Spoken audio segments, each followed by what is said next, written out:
بسم اللہ الرحمن الرحیم۔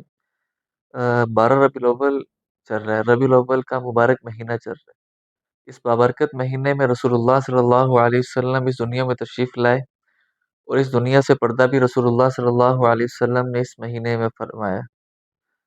ربیع الاول کو 12 ربیع الاول کو خاص طور پر بڑے خوشی سے منایا جاتا ہے، کیونکہ یہ رسول اللہ صلی اللہ علیہ وسلم کی آمد کا دن بتلایا جاتا ہے۔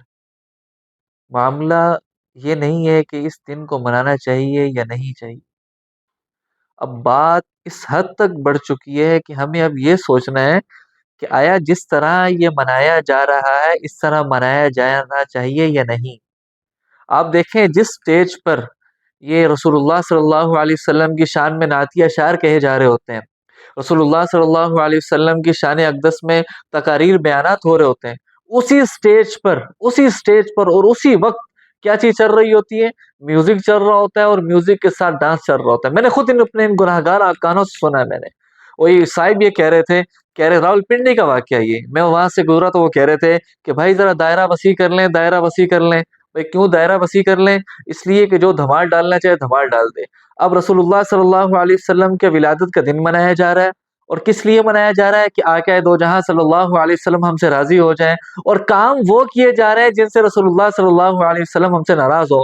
اس لیے کسی نے کہا ہے کہ بدعت اور سنت، یعنی اسلام اور بدعت، ان دونوں میں فرق کرنے والی چیز یہ ہے کہ جس چیز میں آپ دیکھ لیں کہ ہمارا بے نمازی طبقہ زیادہ ہے، ہمارا عوام بے نمازی طبقہ جس کام میں زیادہ ہے وہ بدعت ہے، اور جس کام میں ہمارے جو نیک لوگ ہوں گے وہ کام سنت کے مطابق ہوگا، اس سے رسول اللہ صلی اللہ علیہ وسلم خوش ہوتے ہوں گے، اور وہ سنت کے قریب عمل ہوگا۔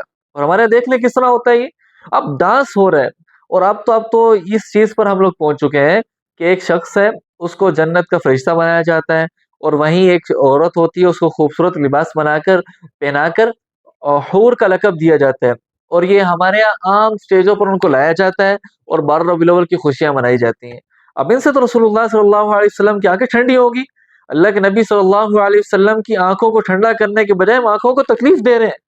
اللہ کے رسول صلی اللہ علیہ وسلم کو ہم نے تکلیف دی ہوئی ہے، اور ہم کیا سمجھتے ہیں کہ ہم لوگ صحیح کام کر رہے ہیں، کہ اللہ کے نبی صلی اللہ علیہ وسلم صحیح کو خوش کر رہے ہیں ہم لوگ۔ اس لیے ثاقب رضا مصطفی صاحب دامت برکاتہم نے اس پر بھی باتیں کی ہیں ماشاءاللہ۔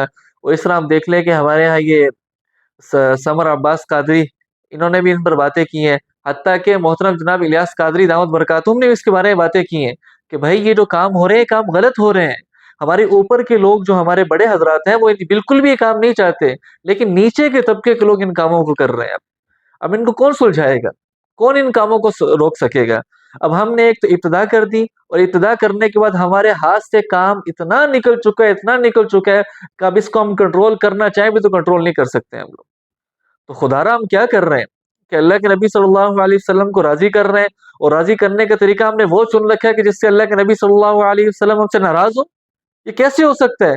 بھئی ہمارے دنیا کے دوستوں کو دیکھ لینا بھائی، جس کو ہم نے راضی کرنا ہو، ہم لوگ یہ تلاش کرتے ہیں کہ بھئی اس کو کام پسند کون سا ہے، جو کام اس کو پسند ہوتا ہے وہ کام اس کے سامنے کرتے ہیں، وہ راضی ہو جاتا ہے ہم سے۔ اور ہم اللہ کے نبی صلی اللہ علیہ وسلم کو راضی کرنا چاہ رہے ہیں، اور اپنے طریقے سے راضی کرنا چاہ رہے ہیں، اور اللہ کے ایسے طریقے سے اللہ کے نبی کو راضی کرنا چاہ رہے ہیں کہ جس طریقے سے اللہ کے نبی صلی اللہ علیہ وسلم کی آنکھیں ٹھنڈی نہیں بلکہ اللہ کے نبی صلی اللہ علیہ وسلم کو تکلیف ہوتی ہے، اللہ کے نبی صلی اللہ علیہ وسلم کی روئے اثر کو تکلیف ہوتی ہے۔